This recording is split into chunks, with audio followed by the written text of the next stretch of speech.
Hello, everyone, and welcome to our webinar. We're going to give a couple of seconds for everyone who registered to join this live session. We have people coming in. Tonight's webinar is on Guardian Advocacy 101, which will be covered by the lovely Regina Drennan. She is a probate and guardianship attorney here at SJF Law Group. I'm Jenny Lamb, and I am the marketing director here at SJF Law Group. I'll be moderating tonight's webinar, and I'll be assisting behind the scenes during the webinar. I want to briefly get into some housekeeping rules before we get started. We have our chat box on the right side of your screen, so feel free to ask your questions in there. I will be monitoring the chat box. Then throughout the webinar, I'll also be releasing a few different polls to check in with our viewers. In fact, I'm going to release our first poll now.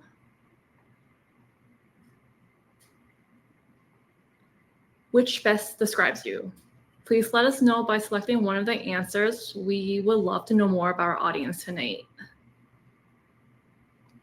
Let's see, everyone's answering. A lot of parents joining. Thank you, everyone, for joining tonight. And I'm going to hand it over to Regina now. Thank you. Good evening, everybody. My name is Regina Drennan. I am an attorney here at the SJF Law Group. I am also a parent of a child on the spectrum, and I am also a caregiver. So I understand this from all different perspectives. So tonight we're going to talk about Guardian Advocacy 101. It's just going to be a basic overview of what this is. Most people know about guardianship, but they don't know about guardian advocacy and what the differences are. So hopefully you will come away from this with some more knowledge about guardian advocacy and whether or not that's appropriate for your family. So let's get started. Little plug for us. We are located in Plantation, Florida. We handle estate planning, probate administration, trust administration, guardianship, prenuptial and postnuptial agreements. We can also help you with your own estate planning to make sure you make the proper documents to take care of your loved one who would be in a guardianship or guardian advocacy. Although we're in Plantation in Fort Lauderdale, Florida, we do handle all over the state of Florida. All right, so let's talk about what is a guardian advocate. A guardian advocate is someone who is appointed by the court to represent a person with developmental disabilities if the person lacks the capacity to do some but not all of their tasks of daily living. Tasks of daily living are getting dressed, eating, making food, making social decisions, bathing, just what we do in the daily course of a day. Real quick, I'm going to share a poll in regards to this question. How familiar are you with the concept of guardian advocacy?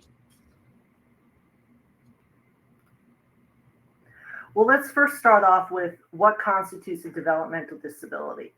The Guardian Advocacy Statute is Florida Statute 393, and it was developed specifically for adults with developmental disabilities. They're not totally incapacitated, but they need some extra help. In order to qualify for 393, the most important is they must have been diagnosed before the age of 18, and it must be documented somewhere. And we'll talk about that a little bit later. The conditions or disabilities that are included are intellectual disability, low IQ, cerebral palsy, autism spectrum disorder. I know they've kind of combined that all, Asperger's and such, it's all into the autism spectrum disorder. Spina bifida, Down syndrome, Phelan-McDermid syndrome. I've never encountered that, and Prader-Willi syndrome. I've never had a client with that, but those are some genetic disorders that affect a person's developmental status. So here's the problem. The majority of you are parents, so we take care of everything until our children turn 18. Once anybody turns 18, they are legally an adult and they can make their own decisions. Sometimes the parents can kind of get away with making decisions with familiar doctors, with the school, etc. So sometimes we get people who are, my child's 17, we need to do something, or we get clients that are the person is 30 and now they're having a problem making decisions. So my suggestion is try to do this as soon as possible to your, I'm assuming your child or your family members or friends when they reach the age of 18, to allow someone to step in and make medical and financial decisions on behalf of their disabled child, family member, etc. What's the difference between guardian advocate and a guardian? So I mentioned guardian before, guardianship. A guardianship is a totally different statute. It's for people who are declared incapacitated by the state. In a guardian advocacy, we are not declaring the person as incompetent.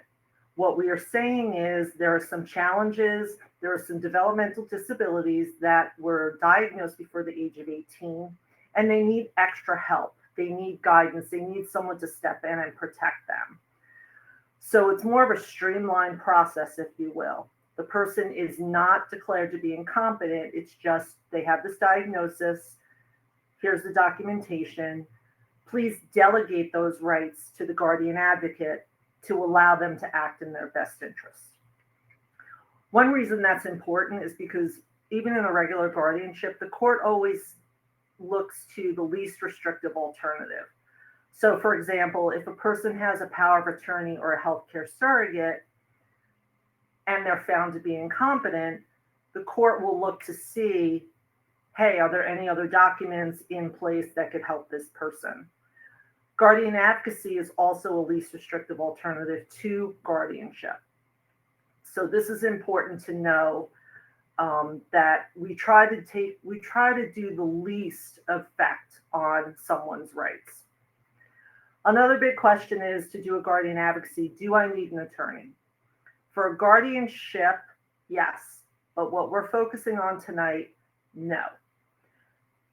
If you're just looking to be the guardian advocate of the person, which is to make medical decisions, social decisions, educational decisions, mental health decisions, you do not need an attorney. You can be the representative payee for the person, for the developmentally disabled adult, without having to be guardian advocate of the property. If for any reason they do have property, if they've had an inheritance, or if they just have some funds, you will need an attorney if you seek to be guardian advocate of the person. The courts are a great resource for self-help forms. And at the end, we'll also give you some resources that I've located online. It's a Florida statute. So just because it's from the information's from a different county or circuit, it's still applicable and the basics are there. Of course, as an attorney, I do suggest you contact an attorney. It is a legal process. You still have to follow all the same rules. You have to deal with the courts. You have to deal with the judges. You have to deal with the clerks. So I do suggest you get an attorney. One of the things that people sometimes do is they have an attorney help them set this up. They get appointed, they do their initial paperwork, and then their attorney can withdraw. At that point, their attorney, they don't need their attorney anymore, and they can act on behalf of the developmentally disabled person and continue on the process. So that's just something to keep in mind. Okay, so we talked about what the qualifications are for a developmentally disabled adult. Now we're going to shift to what are the requirements to be a guardian advocate. You have to be over the age of 18.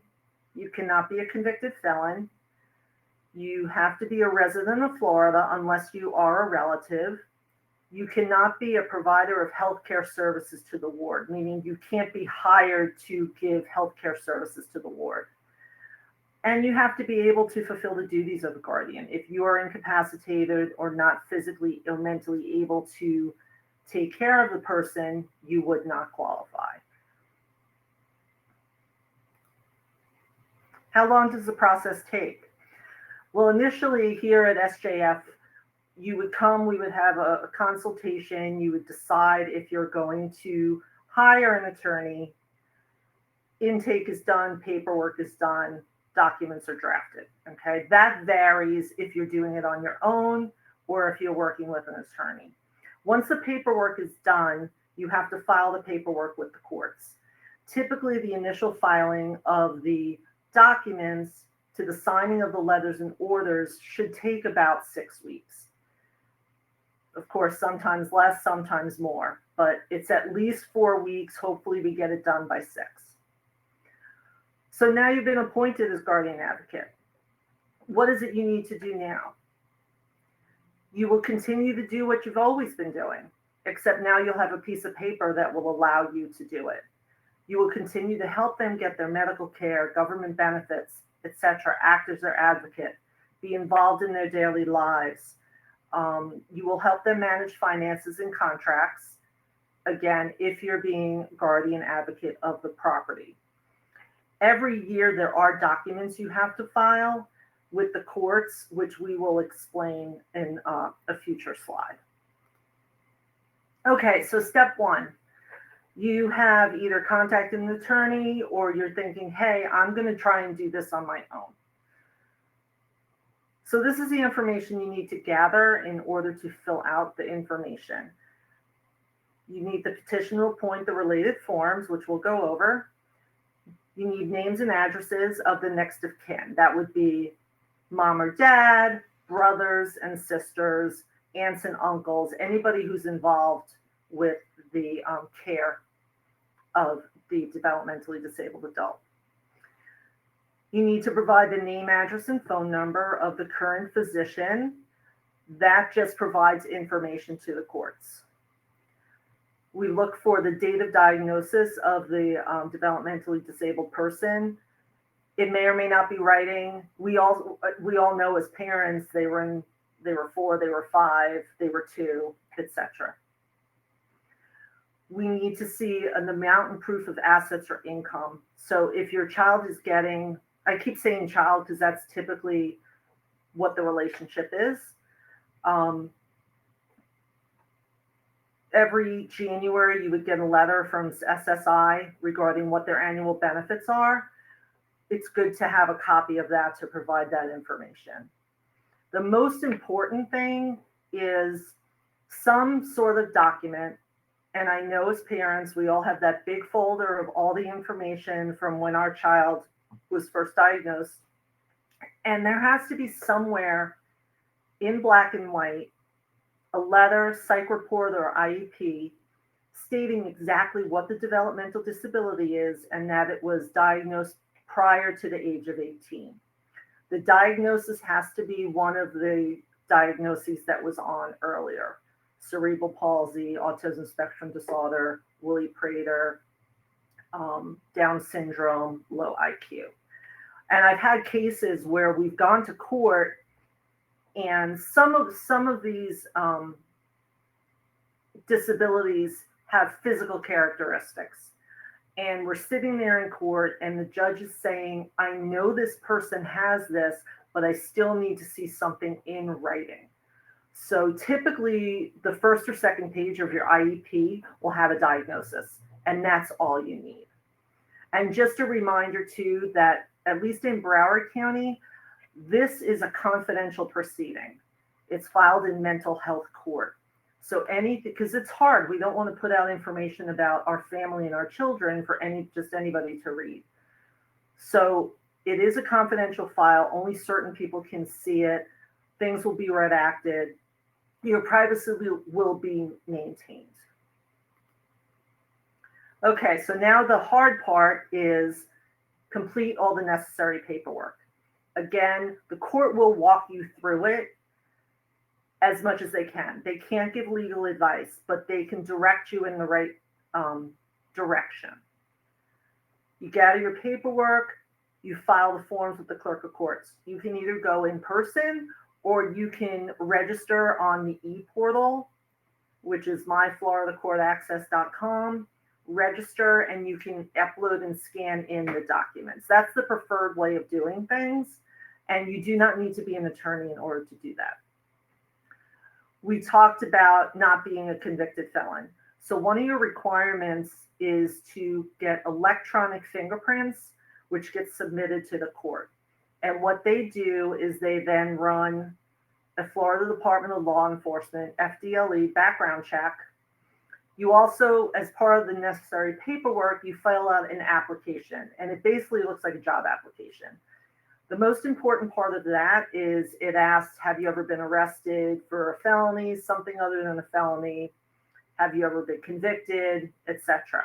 What they do is when they get that Florida Department of Law Enforcement background check back, they compare it to your application to make sure everything matches and that you've disclosed. In my years of experience, I've seen a lot of people don't include certain things because they think they've been sealed or expunged. They find out. So you could have done something that was sealed. You really need to disclose it. If something comes up that doesn't match, I find typically the court will call and say, hey, you need to redo your application. They're not trying to disqualify you from being a guardian advocate. They will work with you, but disclose, disclose, disclose, so there's no surprises. Okay, so this is what you're going to take to the clerk of courts, or you're going to work with your attorney on. Petition for appointment of guardian or co-guardian advocate. Basically, that is stating your information. We're going to say your child's information, what their diagnosis is, what things they need help with. They need help with some things, but not others. For example, they need help with medical decisions. They need help with educational decisions. If two parents are, if one of them is applying to be guardian advocate of their child, the other party has equal standing, if you will. They're on the same level to be appointed. So we ask the other parent for a waiver and consent saying, hey, I know this is going on. I'm okay with the other parent being appointed as guardian advocate. That's called giving them notice because they are an interested party. They do have a right to know what's going on. You will also sign an oath of guardian advocate. Basically, it's, I swear I'm going to listen to my attorney. I'm not a convicted felon. If I move, I'm going to contact the court. And I'm designating this person as my agent. What that means is if, let's say I was your agent, if my office receives paperwork related to the case, it's the same as if you've received the paperwork. And then every county is a little bit different. It's a little frustrating because this is all based on Florida statute, but each county has their own nuances. Broward County here, for example, has what's called a mandatory checklist, which is one page, asks the same information that is on the application, but for their purposes, it triggers a background check. Again, every county is different. The best source is to contact your clerk of courts and find out what nuances they have. Okay, so you filed with the clerk of courts. You have accomplished the hardest part of everything. You will be assigned a case number. You will be assigned a judge. You will get paperwork in the mail. The court will appoint the developmentally disabled person a court-appointed attorney. The reason for that is we are looking as petitioners to affect their civil rights. We've all watched Law and Order. We've all watched different cop shows where they say you are entitled to counsel. It's kind of the same thing here. They will appoint an attorney to represent your child just to make sure due process is followed, just to make sure your child's rights aren't being violated. That attorney will reach out to usually you because you're the point of contact for the child. Come and meet with your child. During COVID, most people were doing it by Zoom, but I think it's getting more in person. They will present the paperwork. They will go over the paperwork with your child and kind of explain what the proceedings are. Everybody, the petitioner, the next of kin that we talked about, the other parents, they will get what's called a notice of hearing, which has all the information about when the hearing will be, where it will be, who it will be before, how you access it. Most of these hearings are on Zoom still in probate court. We really haven't gotten back to court. And this is held, the mental health division is through probate court. So it's probate and guardianship court. Again, usually hearings are via Zoom. So you appear at the hearing. In Broward, we have our hearings before what's called a general magistrate, which is basically a junior judge. It's an appointed position. They have more time to deal with these issues. So the judge will say, I want general magistrate to hear this. That way we have more time, it's more relaxed. Dade County, the judge, I believe the judges hear it. Every county is just different. But the people who are involved in these hearings and these procedures, for the most part, are very aware of the fact how hard this is as a family member, how hard this is talking about your child. And it's much less formal. It's much more casual than like what you see on TV. Nobody's yelling. They're very mindful if you get emotional, if you need to take a break. So in Broward, we would have a hearing before the general magistrate.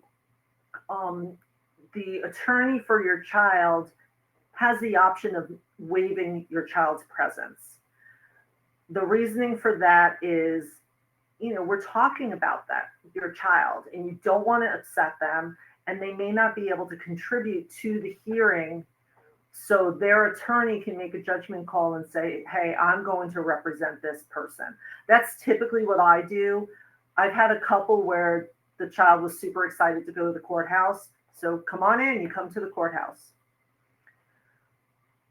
If you have a general magistrate, they will write a report that gets sent up to the judge, who basically stamps it and says, yes, I agree with the findings. I agree that the general magistrate said that mom should be the guardian advocate.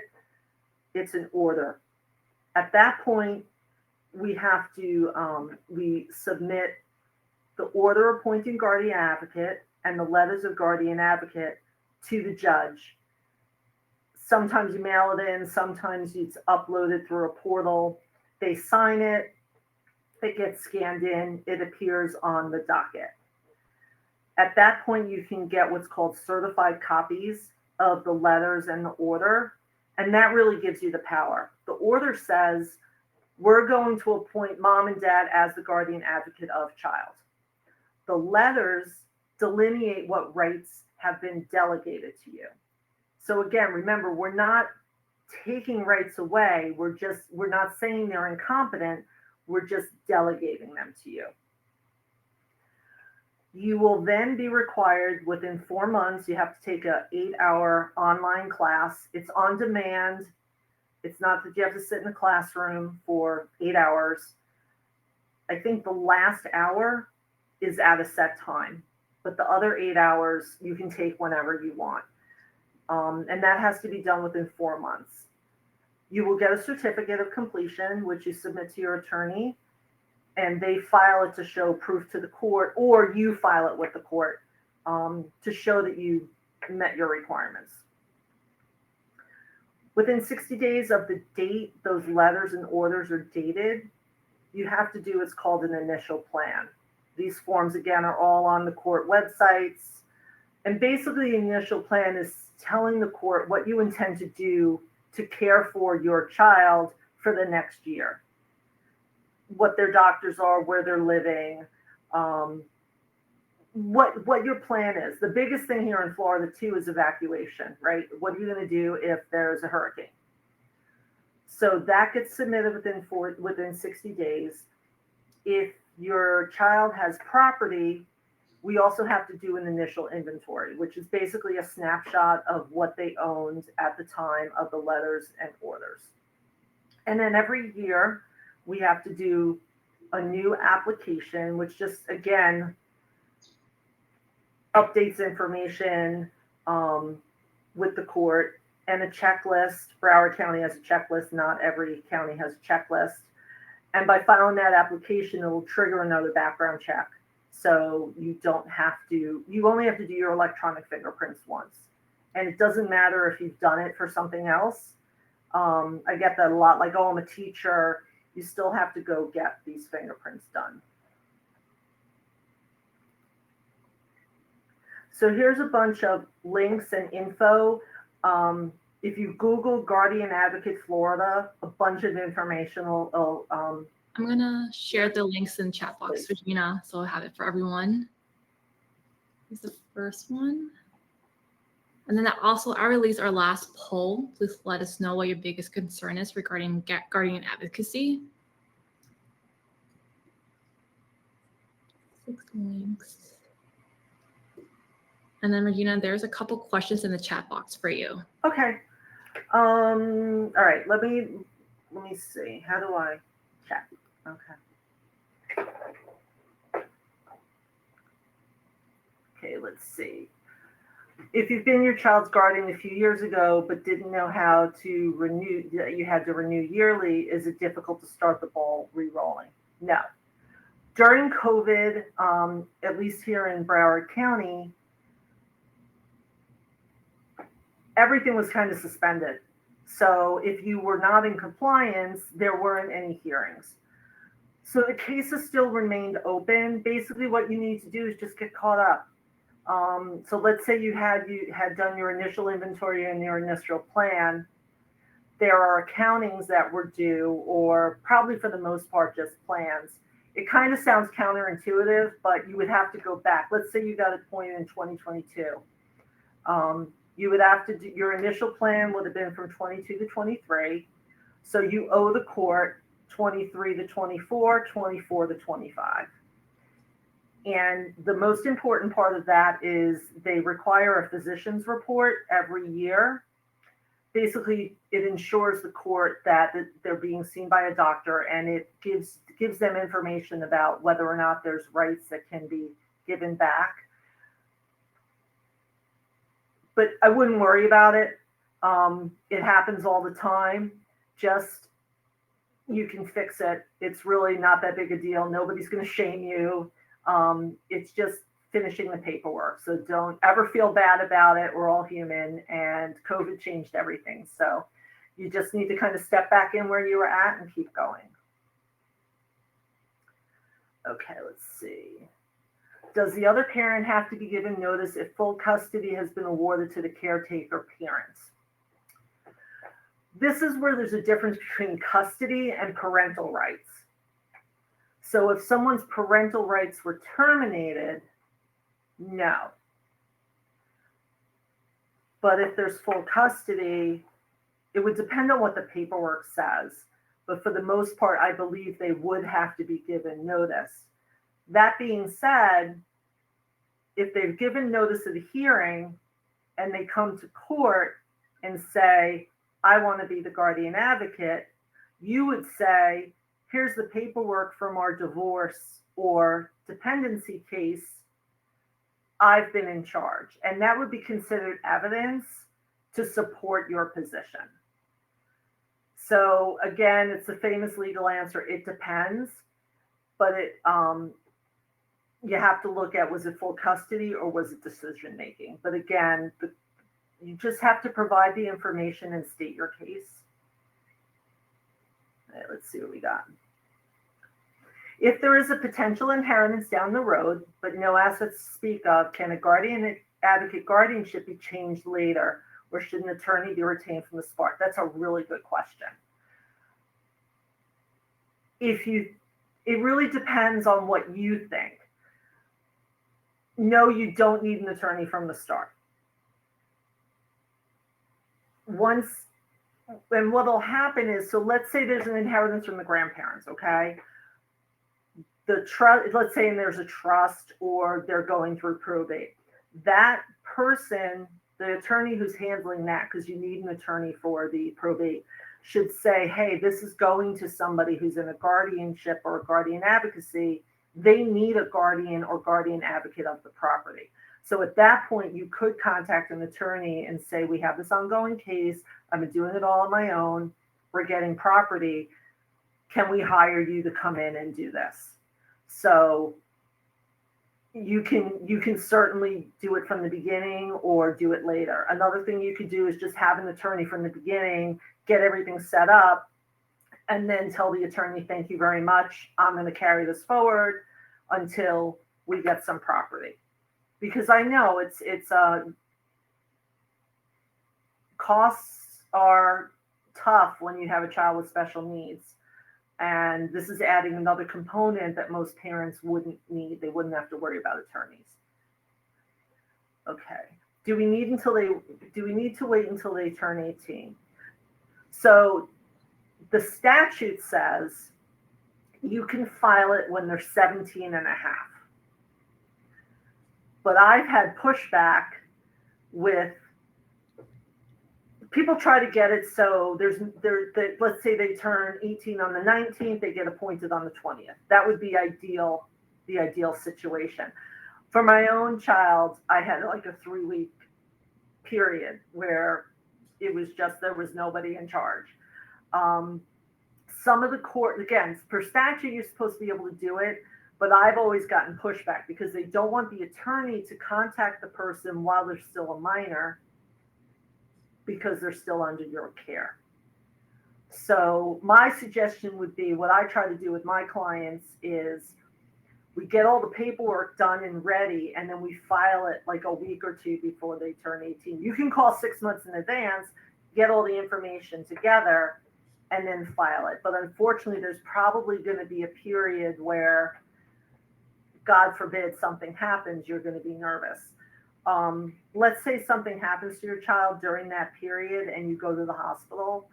There is a healthcare proxy statute that you as a next of kin are allowed to make medical decisions. So don't ever think you're going to go to the hospital, your kid needs stitches, or it doesn't have to be terribly tragic.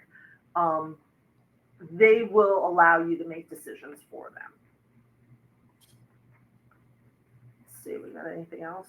If you scroll down to the bottom, there's 2 other questions.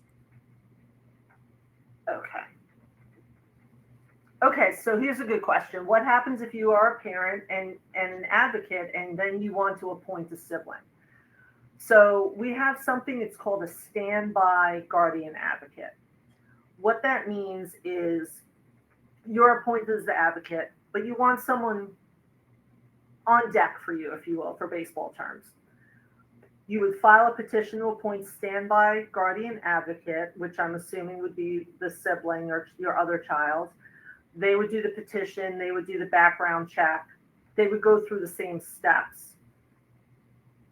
An order appointing standby guardian advocate would be entered, but you would still be in charge. And then if at any point you wanted to convert that to a regular guardian advocacy, you would just petition the court. You still have to go through the process every year when you're a standby guardian advocate. They still want you to do your application, do your background check, etc. There's also something called a pre-need guardian, which is, we can talk about another time. That is determining, if you're not able to be the guardian, who you would want to be the guardian. Okay, what's the difference between a durable power of attorney and a guardian advocacy? A durable power of attorney is something that you, the person, would sign, giving the right to somebody they pick to make those decisions. So you have to understand what you're signing, who you're appointing, what it all means. So if you have a developmentally disabled child that you think needs a guardian advocacy, they probably don't have what they call capacity to sign that document. So if you have a durable power of attorney that they've executed and signed, you don't need a guardian advocacy. Same thing with the designation of healthcare surrogate. If they understand and they can sign something, then you don't have to do a guardian advocacy. There's a new statute that came into effect July 1st that we're not going to get into tonight, but it's called supported decision making. And that's been, it's another layer. It's that the person decides who they want to help them to make decisions.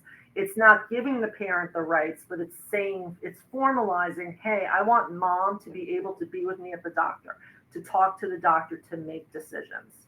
So it's kind of an in-between of the guardian advocacy and the power of attorney healthcare surrogate. Let's see. Okay, do power of attorney documents have to be submitted to court? In general, no. They stay with you. They are given to the people who are going to act as what you called your agent in fact. If you're doing a guardian advocacy or a guardianship, they have to be submitted to the court. But if you're able to have your child or even yourself do your own power of attorney healthcare surrogate, those are private papers and they do not need to be submitted to the court. Okay, if your child has a mental disorder not listed in the requirements of guardianship, is that power of attorney? Okay, this is kind of combining a few questions. So for guardian advocacy, you have to have one of those developmental diagnoses. Guardianship is where there's a medical exam and your child is determined to not have the capacity to execute some rights. If they're able to understand what they're signing and they're in agreement and they are really the client when they're asking to designate their power of attorney. If they're in agreement with that, the power of attorney, they can sign that and determine who they want to make their decisions.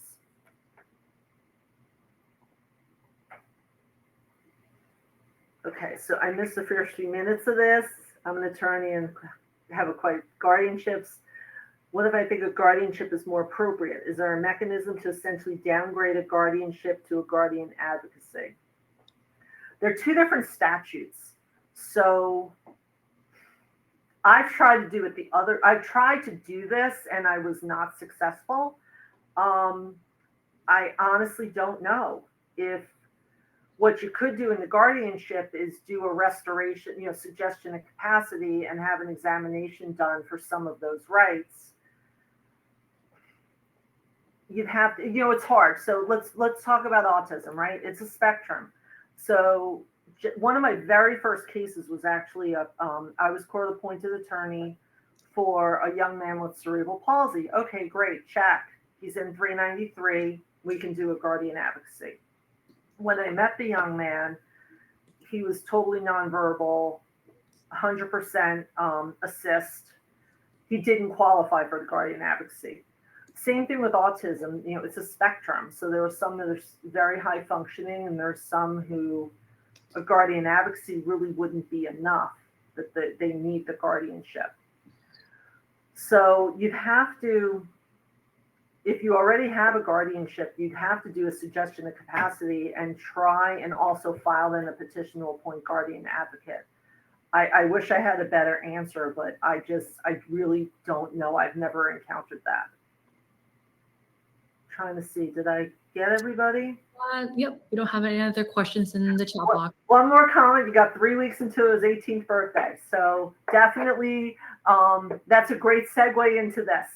So this slide, and I think you said, Jen, you're going to put the links up there. So my suggestion is this: when I first started researching this and getting into this, do a Google search, Guardian Advocacy Florida forms. A great resource is Lighting the Way to Guardianship. It's put out by the state. I forget what agency it is. It's a thick book, but it's almost like a textbook that talks about guardian advocacy, power of attorney, healthcare surrogate, guardianship. That's a really good resource. Looking at the statutes, 744 and 393. It's a lot of legalese, but that's another resource for you. Like I said, do a Google search, Guardian Advocacy Florida forms.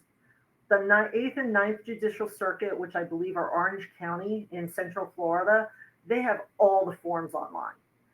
They have, and one of the counties has them in Creole, in Spanish, like in Russian, all these different languages. They have handbooks. They will walk you through it. They will have the forms. I know here in Broward, you can go to the clerk of courts and say, I need guardian advocacy forms. And they give you a little slip of paper and they direct you to the law library where you can go and make copies of the forms and then come back when they're filled out. Disability Rights Florida has a lot of resources. And then the Mental Health Association of Central Florida. I also want to point out, I did a lot of research on Facebook. Facebook is so great. I was able to connect and be accepted to a lot of the groups around the state. I found Central Florida, Southwest Florida. They have a lot of great information, and reaching out to a network like that, especially as a parent, it's really good to be with others who understand what's going on. With my family, CARD, it's the Center for, I think, Autism-Related Disabilities, was a huge help for us. The local colleges have those programs. I went through Nova Southeastern. I know UM has one, UF, UCF, USF, Florida State, and hopefully I'm not leaving anybody off. But that's a really, Google will get you a lot of information. I just dropped those 6 links again into the chat box for everyone that you talked about. Okay, great. So I just want to take a quick look at, I didn't get to look at what the surveys are. So the biggest concerns, the legal requirements, it's really difficult because our biggest resource before they turn 18 is the schools. And especially if you're in public school, they don't provide you this information. One of the best things about being involved in this, and especially being involved with the parents, is what I've learned from the parents. I didn't know what the PACE program was. I didn't know what APD was. There's all these different programs that unfortunately they're not all just in one place. So I 100% understand the legal requirements.